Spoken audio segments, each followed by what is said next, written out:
Someone in your life is testing you right now, and the most unsettling part isn't that it's happening. It's that you've probably already responded, and you had no idea you were even being evaluated. Think about the last time someone went quiet on you. Not a fight, not an argument, just silence. They pulled back. Took hours to reply when they normally answer in minutes. You told yourself they were busy, but something in your gut said otherwise. Something felt like a held breath, like you were standing in a room where the temperature just dropped and nobody would tell you why. That feeling wasn't anxiety. That was your instincts working perfectly, because you were right. A test was running. And what you did next, how long you waited, whether you reached out, what you said, how you said it, all of it was being quietly measured, filed away, scored. Here's the psychological truth that changes everything. People who test others aren't doing it because they don't care. They're doing it because they care so much and have been hurt so deeply that they cannot afford to be wrong about you. Not again. And here's the line that might make you sit up straight. If you're watching this and thinking, I would never do that, stay with me, because by the end of this video, you're going to recognize something in yourself you've never had a name for. Welcome to Psychology Explained, where we pull back the curtain on the hidden patterns driving human behavior, including yours. Let's go back, not to a breakup, not to a betrayal. Further, imagine you're 7 years old. You do something small, break something, tell a small lie, and before the consequence even comes, you're already watching. You're not just scared of getting in trouble. You're running a calculation. Will they stay calm or explode? Will they comfort me or disappear? Will I still be loved when I'm difficult? That moment, so small, so ordinary, is where this all begins. Psychologists call it attachment testing, and it's rooted in John Bowlby's attachment theory. The core idea is simple. Children who grow up in unpredictable emotional environments learn that love is not guaranteed. So they test it, constantly, not to manipulate, to survive. And this is where most people miss it completely. They see the behavior in an adult and call it toxic, call it games, call it manipulation. But what they're actually seeing is a 7-year-old's fear wearing a grown person's face. Because here's what nobody tells you. That testing reflex doesn't disappear when you turn 18. It doesn't vanish after therapy, or time, or new relationships. It evolves. It gets quieter, more sophisticated, and the question it's always asking underneath every test, every silence, every moment of pulling away is always the same one. Will you leave me if I stop performing for you? Now here's where the psychology gets sharp. There's a second force driving this behavior, and it doesn't come from childhood. It comes from specific, devastating adult experiences. Betrayal trauma, a framework developed by psychologist Jennifer Freyd, describes what happens to the brain after a deep relational wound. A partner who lied for months, a friend who exposed your secrets, a person who showed you exactly who they were, but only after you were already emotionally invested. The brain doesn't forget that. It can't. Instead, it rewires. It builds a new operating system where trust is not given, it's proven. Where warmth is not received until it's been tested for consistency. Where love is not felt until it's been stress-tested from every angle. And if you've been that person, sitting in a new relationship, genuinely wanting to open up but running these quiet little tests anyway, this is not a character flaw. This is your nervous system doing exactly what it was trained to do. Protect you, by any means necessary. You think they're pulling away. They think they're protecting themselves. Both things are true at the same time. Here's an analogy that locks this in. Wolves. Before accepting a new member into a pack, don't just welcome them warmly. They watch. They create pressure situations.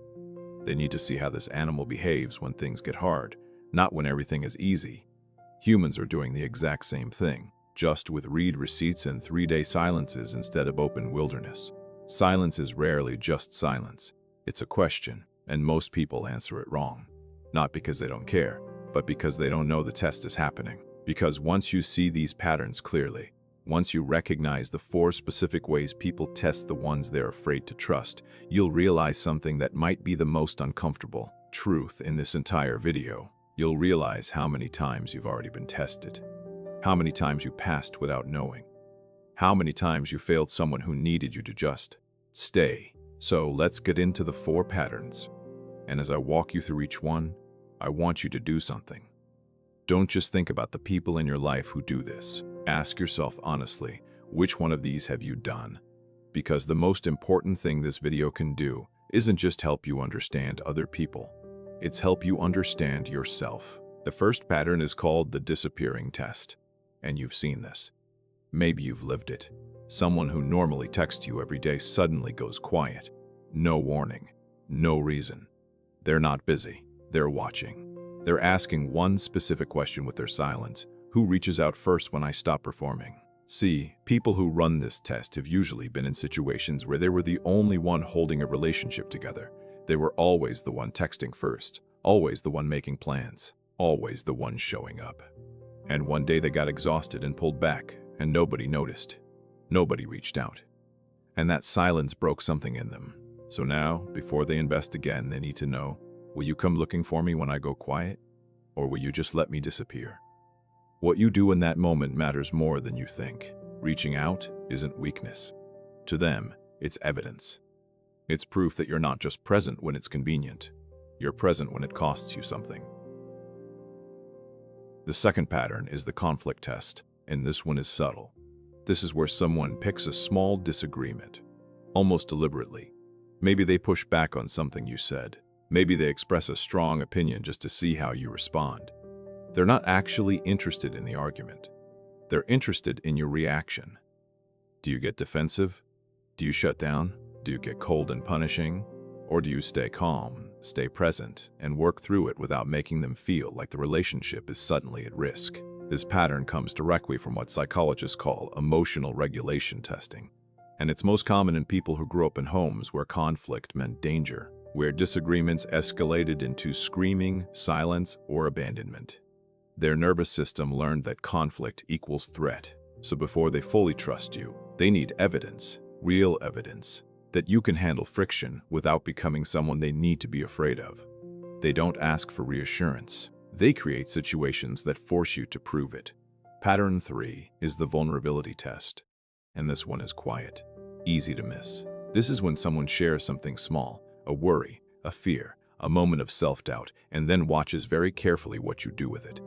Not what you say, what you do. Do you brush it off? Do you redirect to your own story? Do you fix it too quickly, like their emotion is a problem to be solved rather than a feeling to be witnessed? Or do you slow down, sit with them in it, and make them feel like being vulnerable with you is safe? People who run this test have almost always been burned by emotional disclosure before. They told someone something real and it was used against them, or minimized, or met with judgment. So now they test the waters with something small before they go deep. Think of it like checking the temperature of the water before you dive in. They're not being guarded for no reason. They're being careful because openness once cost them something they didn't expect to lose.